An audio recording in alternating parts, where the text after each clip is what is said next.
श्रोतेहो नमस्कार. आजच्या वृत्तविशेष या कार्यक्रमात आपलं स्वागत. श्रोतेहो, 2025 सरलं आणि आजपासून नवं वर्ष सुरू झालं. हे सरलेलं वर्ष भारताच्या क्रीडा क्षेत्राला प्रत्यक्ष मैदानातल्या यशासोबतच देशातल्या क्रीडा परिसंस्थेला धोरणात्मक आकार देणारं ठरलंय. याच घडामोडींबद्दल बोलण्यासाठी भारतीय क्रीडा प्राधिकरणाचे अतिरिक्त संचालक तसंच खेलो इंडिया या उपक्रमाचे महाराष्ट्र, गोवा, दमण, दीवचे समन्वयक अधिकारी अंकित पाटील सर आपल्यासोबत आहेत. अंकित सर नमस्कार. आकाशवाणीच्या सगळ्या श्रोत्यांच्या वतीनं तुमचं स्वागत. नमस्कार. सर, आपण सरलेल्या 2025 या वर्षातल्या क्रीडा क्षेत्रातल्या महत्वाच्या घडामोडींबद्दल बोलणार आहोत. पण त्याची सकारात्मक सुरुवात करताना मला एक गोष्ट तुम्हाला विचारावीशी वाटते, ती म्हणजे जेव्हा पण आपले खेळाडू यश मिळवतात तेव्हा आपले पंतप्रधान नरेंद्र मोदी त्यांच्याशी संवाद साधतात. त्या संवादाचा त्या खेळाडूंवरती आणि त्या खेळाडूंकडे बघून आपली कारकीर्द खेळात घडवू पाहणाऱ्या दुसऱ्या उमेदवारांवरती काय सकारात्मक प्रभाव पडत असतो, त्याविषयी काय सांगाल सुरुवातीला?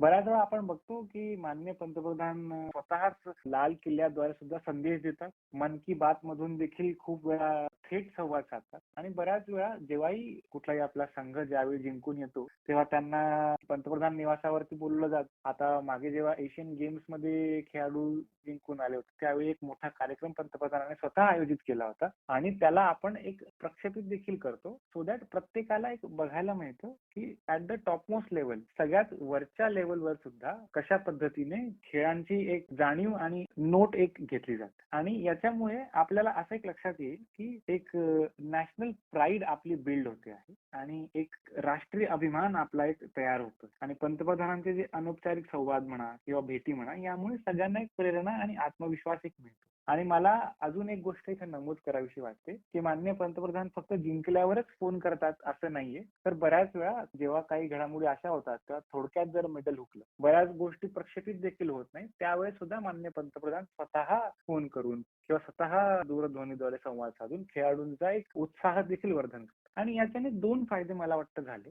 एक तर हे की जेवढे पण आपले ऍथलीट्स आहेत, जेवढे पण आपले खेळाडू आहेत, तर त्यांच्या संवादांमधून प्रत्येकाला एक की एक ऍथलीट किती डिफिकल्ट पद्धतीने एक ऍथलीट लाईफ जगतो ते कळतं. एक कसं कुठल्या संकटांना त्यांना सामोरं जावं लागतं, कुठली मेहनत त्यांना करावी लागते, कुठल्या शिस्तीतून त्यांना जावं लागतं आणि त्यांची मानसिक तयारी ते कसे करतात. या सगळ्या अनुभवातून ना प्रत्येकाला एक पार्ट ऑफ दॅट इकोसिस्टम होण्याचा एक प्रेरणा मिळते आणि खास करून जे आपले बालमित्र आहेत त्या सगळ्यांना नेहमी असं वाटतं की आता पुढे जाऊन आपणही नीरज चोप्रा व्हावं किंवा आपणही सायना नेहवाल किंवा पी.व्ही. सिंधू व्हावं आणि त्यामुळे एक देशाच्या स्पोर्टिंग टॅलेंट मध्ये अजून एक वृद्धी होते. खूप महत्वाची गोष्ट सांगितली सर तुम्ही, की आपल्या स्पोर्टिंग टॅलेंट मध्ये एक महत्वाची वृद्धी या संभाषणातून होत असते आणि ती प्रत्यक्ष साकारली जावी म्हणूनच पंतप्रधानांच्या नेतृत्वाखालच्या केंद्र सरकारनं नवं क्रीडा धोरण गेल्या वर्षी आणलं. त्याबद्दल काय माहिती द्या? 2001 मध्ये आपलं मागचं जे क्रीडा धोरण होतं ते लागू झालं होतं. आता 2001 नंतर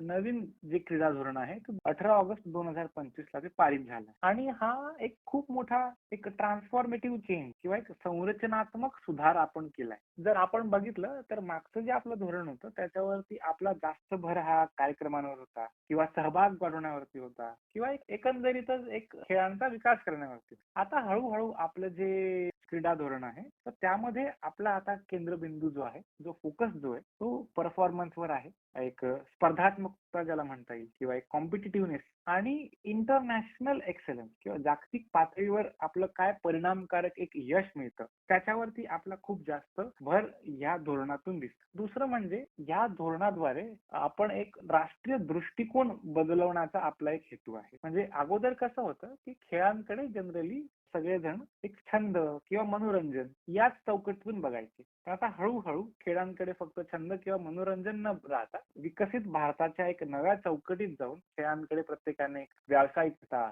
किंवा एक करिअर किंवा एक स्किल बेस्ड एम्प्लॉयमेंट किंवा एक कौशल्य आधारित रोजगार ज्याला आपण म्हणता येईल ते सगळ्यांना मिळतं. आणि ऑल्सो स्पोर्ट्स याला आपण एक नॅशनल प्राईड किंवा एक राष्ट्रीय अभिमानाचा एक प्रमुख स्तंभ म्हणून एक स्वीकारूया असा त्याच्यामध्ये एक प्रयत्न केला. आणि या धोरणात जर बघायचं म्हणलं तर एक 6 पिलर्स वरती खूप फोकस आहे. बऱ्याचदा काय होतं की आपण खेळांकडे फक्त बघतो इन टर्म्स ऑफ ऍथलीट की खेळाडू कसा आहे, पण खेळातलं जे यश असतं ते फक्त खेळाडूवरती 100% खेळाडूची त्याच्यामध्ये भूमिका असतेच, पण त्याचसोबत खूप सारी एक मोठी स्पोर्टिंग इकोसिस्टम असते. मग तो कोच असेल किंवा किंवा त्याचं टॅलेंट आयडेंटिफिकेशन सिस्टम असेल, स्काउटिंग सिस्टम असेल किंवा स्पोर्ट्स सायन्स असेल, न्यूट्रिशन असेल, स्पोर्ट्स सायकॉलॉजी असेल किंवा जर एखाद्याला इंजुरी झाली तर रिहॅबिलिटेशन असेल. तर या सगळ्या गोष्टींना प्रेरणा देण्यासाठीचं एक खूप साऱ्या ज्या प्रोव्हिजन्स आहेत त्या या क्रीडा धोरणातून आपण केल्या. अजून एक गोष्ट म्हणजे या नॅशनल स्पोर्ट्स गव्हर्नन्स ऍक्टमुळे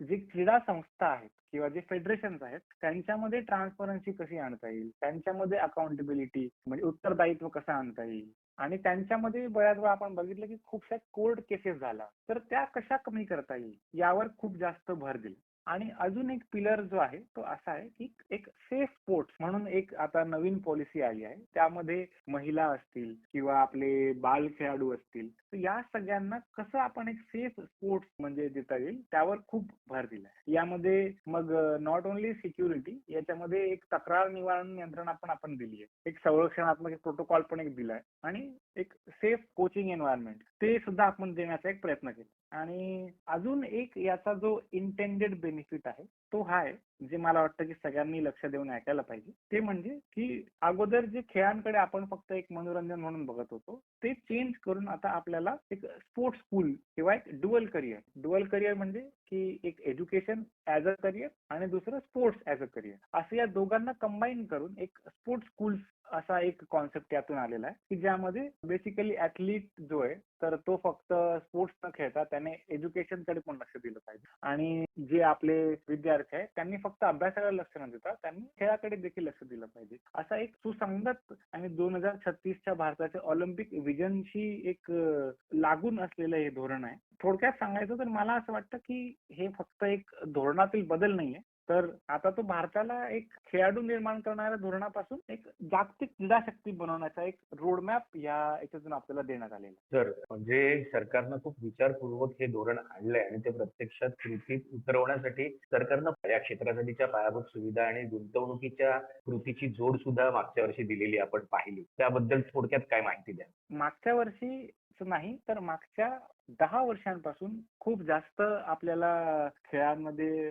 गुंतवणूक बघायला मिळते. आणि आपण जर बघितलं तर मागच्या वर्षी म्हणजे 2025-26 ला जी स्पोर्ट्स मिनिस्ट्रीला किंवा क्रीडा मंत्रालयाला जी मंजूर झालेला निधी होता तो अराउंड 3700 करोड पेक्षा जास्त निधी आपल्याला एक ऐतिहासिक एक आर्थिक तरतूद आपल्याला मिळाली. आणि ही फक्त एक बजेट वाढ नाहीये तर basically sports as a national priority देत आहोत याची ही एक नांदीच आहे. आणि याच्यामुळे काय झालं की आपल्याला खूप सारे इन्फ्रास्ट्रक्चर प्रोजेक्ट जे आहेत इस्पेशली खूप बेसिक ग्रासरूट प्रोजेक्ट जे आहेत ते बघायला मिळाले. आणि यामुळे आपल्याला खूप जसं आता जर आपण लक्ष देऊन बघितलं तर वीर सावरकर स्पोर्ट्स कॉम्प्लेक्स म्हणा किंवा एक सरदार पटेल स्पोर्ट्स कॉम्प्लेक्स म्हणा याच्यामध्ये आपल्याला बघायला मिळतं की फक्त नॅशनल नाही तर इंटरनॅशनल लेवलच्या सगळ्या कॉम्पिटिशन घेण्याची क्षमता या स्पोर्ट्स कॉम्प्लेक्स मध्ये आहे. आणि याच्यात फक्त आपण स्पोर्ट्स कॉम्प्लेक्सच तयार करत नाही आहोत तर याच्यामध्ये आपण हाय परफॉर्मन्स ट्रेनिंग लॅब तयार करतो. म्हणजे याच्यामध्ये जेवढे आपले आंतरराष्ट्रीय state of the art world class facilities असतात त्या सगळ्या आपल्याकडे तिथं दिल्या जातात. एक कोचिंग इकोसिस्टम मध्ये पण आपण खूप सारे आता निधी गुंतवायला सुरुवात केलाय.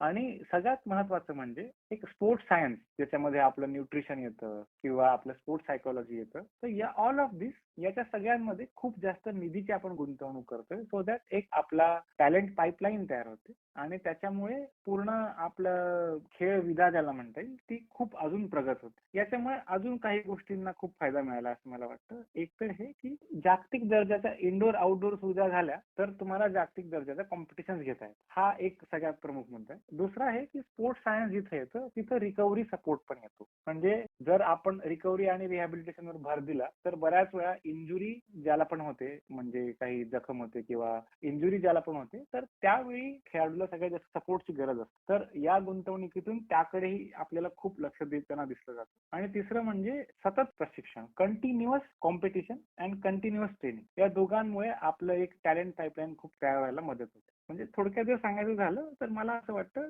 की आता या एवढ्या गुंतवणुकीमुळे भारताच्या मेड इन इंडिया चॅम्पियन्सला घडवण्याची ही एक खूप मजबूत अशी एक पायाभरणी आहे. सर म्हणजे पायाभूत सुविधांमध्ये खूप काम करतंय सरकार दिसतंय आणि त्याचंच यश म्हणावं. गेल्या वर्षात आपण खूप साऱ्या आंतरराष्ट्रीय स्पर्धा जिंकल्या तर त्याचा एक थोडक्यात आढावा कसा घ्या. आता मागच्या वर्षात आपण खूप साऱ्या आंतरराष्ट्रीय स्पर्धांमध्ये खूप उत्तम यश असं आपण मिळवलं. जर आपण बघितलं तर बऱ्याच वेळा भारताला सिंगल स्पोर्टिंग नेशन असं म्हटलं जायचं. म्हणजे काय की भारत क्रिकेटमध्येच खूप चांगलं करतो किंवा भारत हॉकीमध्येच खूप चांगलं करतो. अशा प्रकारचं बऱ्याच वेळा एक टीकात्मक किंवा उपहासात्मक आपल्याला ऐकायला मिळायचं. पण तुम्ही जर बघाल तर मागच्या काही वर्षांमध्ये याच्यामध्ये खूप बदल घडताना दिसतो. इस्पेशली मागच्या वर्षामध्ये आपण खूप सारे वर्ल्ड कप जिंकलेले आहेत. मागच्या वर्षी पहिल्यांदाच आपण एक स्क्वॉश विश्वचषक जो आहे तो आपण हाँगकाँग विरुद्ध 3-0 जिंकलो आणि हा खूप ऐतिहासिक निकाल होता. म्हणजे बेसिकली एक स्क्वॉश हा एक नॉन ट्रेडिशनल स्पोर्ट्स आहे. त्याच्यामध्ये पण भारत एक जागतिक मानांकन गाठू शकतो त्याचं एक प्रतीक आहे. त्याचप्रमाणे आपण मागच्या वेळेस महिलांमध्ये खो खो वर्ल्ड कप जिंकलो, महिलांमध्ये वुमन्स क्रिकेट वर्ल्ड कप जिंकलो, 12 वर्षांनंतर मेन्स चॅम्पियन्स ट्रॉफी पण जिंकलो. तर मागच्या वर्षी आपण खूप वेगवेगळ्या क्रीडामध्ये खूप सारे नवे नवे स्पोर्ट्स मध्ये जिंकलो. ऑल्सो आपण जर बघाल तर बॅडमिंटन क्रिकेट नंतर बेसिकली आपल्याला आता खूप साऱ्या ठिकाणी नवीन नवीन रेकॉर्ड आणि नवीन नवीन चॅम्पियन्स बघायला मिळतात. मग ते बॅडमिंटन असेल, मग ते कबड्डी असेल किंवा अजून इतर फॉर एक्झाम्पल शूटिंग स्पोर्ट्स किंवा आर्चरी, यात सुद्धा आपल्याला खूप सारे नवे नवे चॅम्पियन्स ऍथलीट्स बघायला मिळतात. आणि आता सगळ्यात महत्वाची गोष्ट म्हणजे ज्या क्रीडा प्रकारात सगळ्यात जास्त ऑलिम्पिक मेडल्स आहेत ते म्हणजे ऍथलेटिक्स. त्यामध्ये सुद्धा भारताचा आता एक नवीन नावलौकिक सुरू झालाय. मग आता नीरज चोप्रा असेल किंवा इतर आपले जेवढे पण ऍथलेटिक्सचे चॅम्पियन्स आहेत, अविनाश साबळे असेल, हे सगळ्यांनी पण खूप सारे मागच्या वर्षात विजय मिळवले. आणि अजून एक गोष्ट जी मला नमूद करावीशी वाटते ती मागच्या वर्ष हे फक्त काही एबल बॉडीड साठीच नव्हे तर पॅरा स्पोर्ट्स यांच्यासाठी सुद्धा खूप यशस्वी ठरलं आणि आपण पॅरा स्पोर्ट्स मध्ये खूप सारे नवे नवे रेकॉर्ड मागच्या वर्षी बनवले. सर, म्हणजे थोडक्यात म्हणायचं तर 2025 या वर्षात आपण क्रीडा क्षेत्राच्या विकासासाठी धोरणात्मक पातळीवर सुद्धा आणि प्रत्यक्ष क्रीडांगणावर सुद्धा मोठं यश कमावलंय. आता या पार्श्वभूमीवर जाता जाता जे नवे खेळाडू घडतायत त्यांना तुम्ही नव्या वर्षासाठी काय सल्ला द्याल? नव्या खेळाडूंना माझ्याकडून 3 गोष्टी मला सांगाव्याशा वाटतील. पहिलं तर हे की फक्त खेळाडू एकटा यशस्वी होत नसतो, तर खेळाडूचा पूर्ण परिवार, खेळाडूंचे कोचेस आणि इतर इकोसिस्टम म्हणजे त्याच्यात मग स्पोर्ट्स सायन्स, योग्य डाएट, योग्य आहार, योग्य वेळी मिळालेला तुम्हाला स्पोर्ट्स सायन्सचा सपोर्ट, सायकोलॉजी, या सगळ्यांवरही आपण भर द्यावा. दुसरा म्हणजे जेवढ्या जास्त आपल्याला कॉम्पिटिशन एक्सपोजर घेता येईल, जेवढ्या जास्त आपल्याला स्पर्धांमध्ये जाता येईल, मग खेलो इंडिया इव्हेंट्स असतील, आपले लोकल इव्हेंट्स असतील, युनिव्हर्सिटी इव्हेंट्स असतील, तिथे आपण जावं. त्यामुळे आम्हाला टॅलेंट आयडेंटिफाय करायला सोपं जातं आणि त्या ठिकाणी भरपूर टॅलेंट स्काउट्स आपल्याकडून येतात. तर त्या ठिकाणी देखील बेसिकली तिथून पुढच्या स्पर्धांना जाण्याची संधी चांगली असते. आणि शेवटचा एक मी सल्ला देईल तो म्हणजे की एक जी खेळाडूची आपली नेव्हर से डाय ही जी आपली एक ऍटिट्यूड असतो तो कधीही सोडू नका. एक ऍथलीट माइंडसेटने आपण सगळे चालले तर आपण खूप पुढे जाऊ and from a single sporting nation India will become a sporting hub of the world. Sir, धन्यवाद सर. आपल्याकडे वेळ कमी होता पण या कमी वेळात सुद्धा तुम्ही खूप महत्वाची माहिती आपल्या श्रोत्यांपर्यंत पोहोचवलीत, आपल्या नव्या खेळाडूंना प्रेरणा दिली. त्यासाठी आकाशवाणीच्या सगळ्या श्रोत्यांच्या वतीनं आपले पुन्हा एकदा मनापासून आभार सर. धन्यवाद. श्रोते हो, आपला वृत्तविशेष हा कार्यक्रम आपण न्यूज ऑन AIR या ऍपवरही लाईव्ह ऐकू शकता. यासोबतच आमच्या मुंबई एअर न्यूज या युट्यूब वाहिनीवर तसेच आकाशवाणी मराठी बातम्या या पॉडकास्ट चॅनलवर देखील या कार्यक्रमाचं ध्वनिमुद्रण आपल्याला कधीही ऐकता येईल. याबरोबरच आजचा वृत्तविशेष हा कार्यक्रम संपला. हा कार्यक्रम आकाशवाणी मुंबईच्या प्रादेशिक वृत्त विभागानं सादर केला. सादरकर्ते आणि संपादन भावना गोखले, निर्मिती गुरुनाथ तेरवणकर, समन्वय सोनाली मनसेकर आणि निवेदन तुषार पवार.